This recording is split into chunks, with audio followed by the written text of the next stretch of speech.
की 3969 हा कोणत्या संख्येचा वर्ग आहे। मग उत्तर काढण्यासाठी आपल्याला माहिती पाहिजे की वर्गाच्या शेवटी 9 येण्यासाठी कोणत्या दोन अंकांची आवश्यकता असते।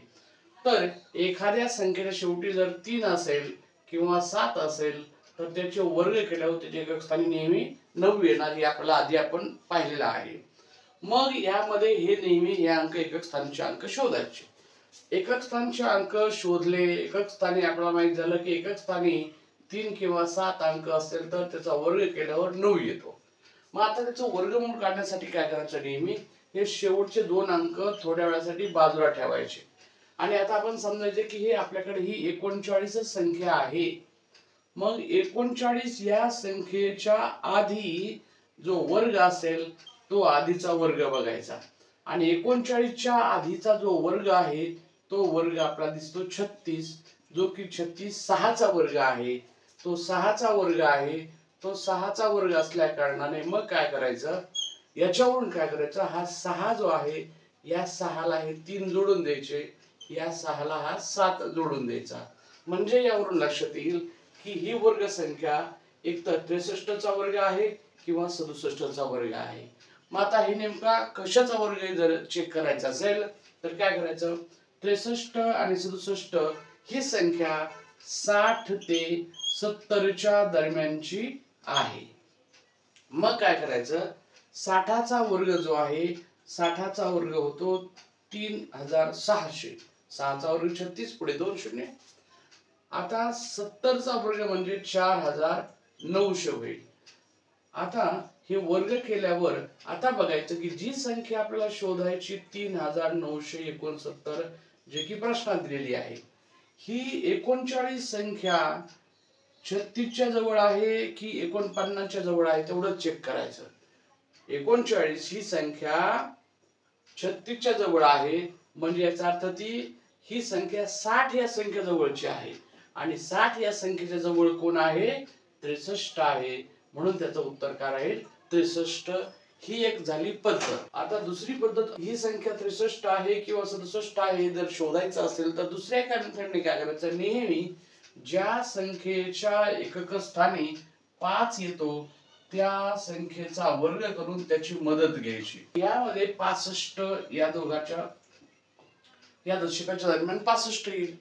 ज्या संख्येच्या शेवटी 5 असतो त्याचा वर्ग करणं सोपं असतं।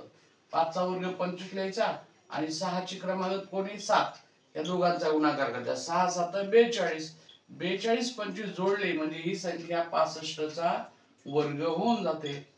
मग 42 25 हा जो वर्ग आहे त्या वर्गापेक्षा 3969 संख्या लहान आहे का मोठी एवढंच बघायचं। मग आपल्याला साहजिकपणे लक्षात येतं की 4225 पेक्षा 3969 ही जी आहे ही लहान आहे। मग याच्यावरून लक्षात घ्यायचं 65 पेक्षा लहान याच्यात कोण आहे, तर 65 पेक्षा लहान आहे 63, म्हणून हा 3969 हा कुणाचा वर्ग आहे, 63 चा।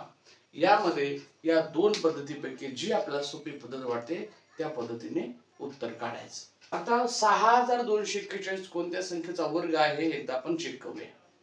मग आपल्याला माहिती आहे की वर्गाच्या शेवटी 1 जर आणायचा असेल तर संख्येच्या शेवटी 1 किंवा 9 अंक असेल तरच वर्गाच्या शेवटी 1 येत असतो, हे लक्षात ठेवायचं। मग हे एकक स्थानचे अंक शोधले की आधी बघायचं हे शेवटचे दोन अंक सोडून द्यायचे आणि उरली काय संख्या 62, 62 चा विचार करायचा। 62 च्या आधीचा वर्ग बघायचा, 62 च्या आधीचा वर्ग जो आहे तो 62 च्या आधीचा वर्ग काय आहे 49, म्हणजे तो 7 चा वर्ग आपल्याला मिळाला 49, तो आधीचा वर्ग शोधला। मग जो 7 आहे हा 7 याला जोडून द्यायचा म्हणजे संख्या तयार होईल 71 किंवा 79। म्हणजे याचा अर्थ असा आहे की 6241 हा 71 चा वर्ग आहे किंवा 79 चा आहे। मग हे जर चेक करायचं असेल तर 75 चा वर्ग करून त्याची मदत घ्यायची। मग 5 चा वर्ग 25 आपल्याला माहित असतो, 7 ची क्रमांक 8 असते, 7 8 56। मग आता 56 25 पेक्षा जी आपला वर्ग संख्या शोधायची 6241 ह्या 56 पेक्षा मोठी आहे. मग 75 पेक्षा मोठी कोणी संख्या याच्यात 79, म्हणून 6241 ही संख्या 79 चा वर्ग आहे.